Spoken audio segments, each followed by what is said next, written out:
Bonjour à vous. Voilà. Aujourd'hui, je voulais vous partager autour du rôle de la foi quand on est en processus de guérison. Donc le rôle de la foi, mais pas simplement pour celui qui reçoit la guérison ou la prière de guérison, mais aussi pour celui qui fait la prière. Donc je vais aborder déjà ce que j'ai pu comprendre de la foi de celui qui fait la prière. Donc Jésus ne reprend jamais ses disciples parce qu'ils n'ont pas assez d'instruction, par exemple, ou pas assez d'intelligence, ou pas assez d'expérience. Le Christ va les reprendre pour leur manque de foi en lui. La foi est plus importante que les œuvres, les activités que l'on peut faire. Les activités, les œuvres, ça dépend davantage des circonstances de notre vitalité pour les accomplir. Et des fois, on les accomplit aussi pour obtenir le regard des autres. Donc, c'est beaucoup plus relatif les activités, alors que la foi, c'est une disposition de cœur, c'est simplement un regard sur les choses, et là, en l'occurrence, sur une personne. Le processus de guérison, il est à l'image de la délivrance. Le Christ parle et agit sur les corps en souffrance. Donc il est très actif au niveau de la guérison. Et lorsque nous-mêmes nous invoquons son nom, c'est afin que sa vie actuelle, la vie du Christ, puisqu'il il est vivant, il est ressuscité selon les Écritures. Bon, il y a eu 500 personnes qui l'ont vu, c'est ce qui est indiqué aussi dans les Écritures. Là aussi, c'est on y croit, on n'y croit pas, c'est la foi ou pas. Donc c'est sa vie actuelle, on invoque son nom, on invoque cette puissance qui est dans sa vie pour qu'elle puisse se manifester dans la vie de la personne souffrante. Et donc, lorsque nous prions, nous devons avoir ce minimum de foi, de penser que par le fait qu'il est vivant, et parce qu'il a reçu autorité sur la mort elle-même, il veut également que nous soulagions autour de nous ceux qui souffrent. Il veut que nous soulagions autour de nous, comme il l'a fait, lui et ses disciples à l'époque. Alors cela, bien sûr, ne donne pas toujours des résultats, mais ce qui occupe notre pensée, c'est pas que ça donne pas toujours des résultats, parce que là, on n'est pas sur le bon bout de la lorgnette, c'est de simplement faire ce qui nous a été proposé, c'est d'imposer les mains ou de faire une prière vivante, et qui va être comme un sourire particulier que l'on offre, que l'on partage. Et ce n'est pas notre volonté, ou une lubie, ou un délire de notre part, c'est tout simplement sa volonté. Voilà, puis on le fait simplement et humblement, sans attendre du fruit. Voilà, ça me vient à l'instant, c'est que on dit souvent dans les approches philosophiques ou religieuses que le service désintéressé, le karma yoga par exemple, c'est quelque chose que l'on fait sans attente d'un fruit quelconque. On le vit par esprit de service. Et la prière de guérison, pour ma part, je la ressens comme un esprit de service. On se met au service d'une personne, d'une situation douloureuse. Et voilà, on n'est pas tourné vers un fruit particulier.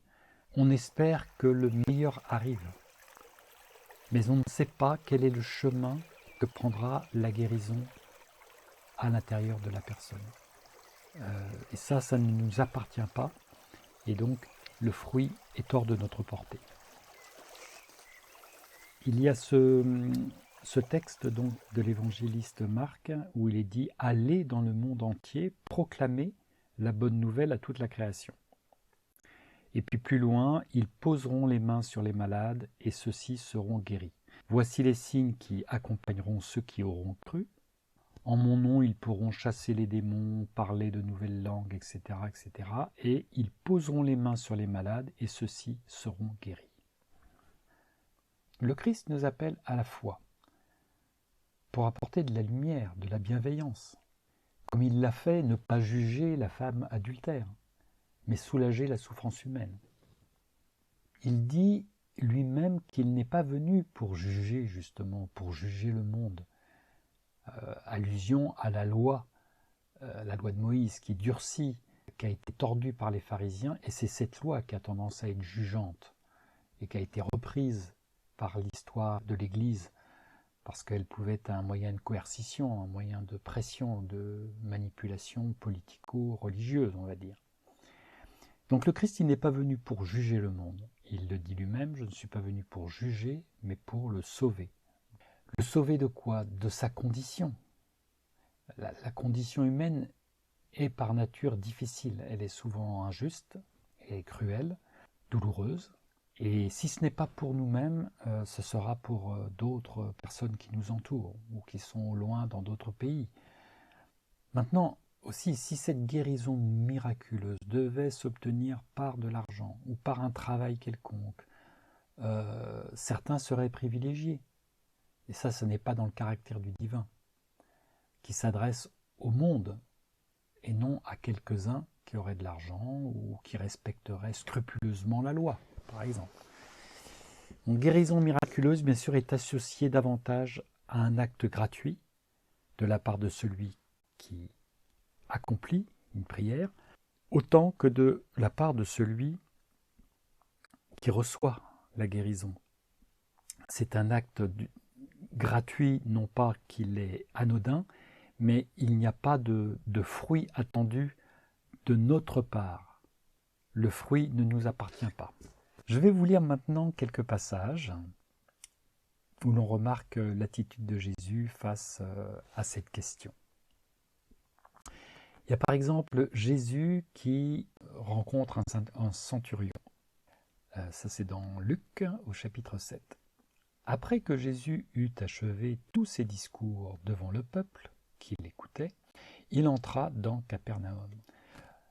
Là, un centenier avait un serviteur malade qui s'en allait mourir et qui lui était très cher.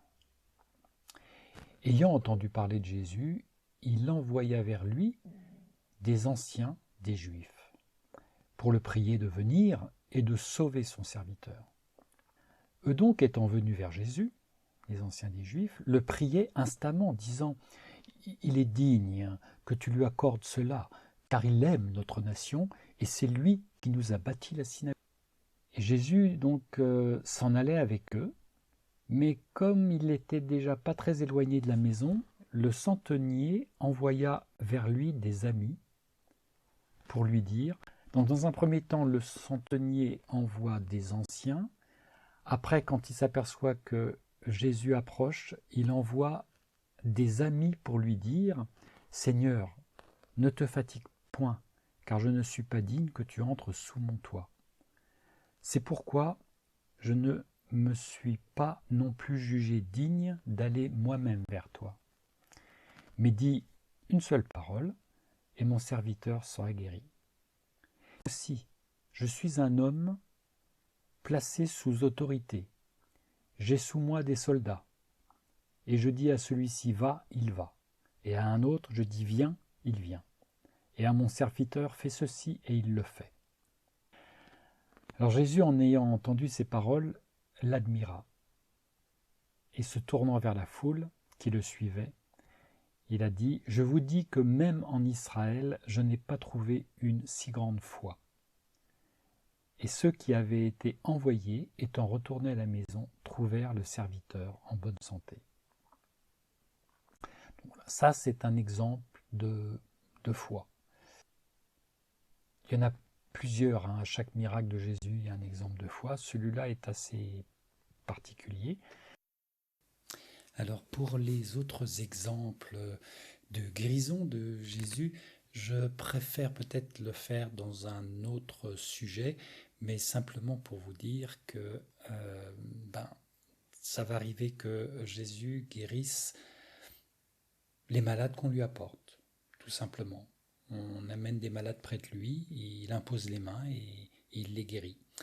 Donc il n'y a pas vraiment de raison autre que celle d'apporter des malades auprès de lui. À un autre moment, Jésus va être ému de compassion. Donc quand le lépreux va lui dire « Si tu veux, tu peux me purifier », il lui dit simplement « Je le veux, sois purifié », parce qu'il a été ému de compassion. Dans ce cas-là, en tout cas, c'est ce qui est indiqué. Il va y avoir aussi une guérison qui va arriver parce que les gens tout autour manquent de foi. Le Christ leur dit « Si vous ne voyez pas des signes et des prodiges, vous ne croyez pas ». Et donc il va faire ce miracle pour pallier au manque de foi des gens autour de lui et pour les aider à croire. Et il y a énormément de miracles, et là je vous décris juste quelques petits exemples. Il y a aussi pour réhabiliter, rétablir le sens du sabbat, quand il guérit la main sèche d'un monsieur pendant le jour du sabbat, ce qui révolte énormément les religieux de l'époque. Et puis à un autre moment encore, il est rempli de compassion parce qu'il voit une veuve éplorée qui est en train d'enterrer son seul et unique fils. Donc voilà, ce sont quelques exemples des circonstances autour desquelles les miracles de Jésus s'opèrent. Voilà, à bientôt.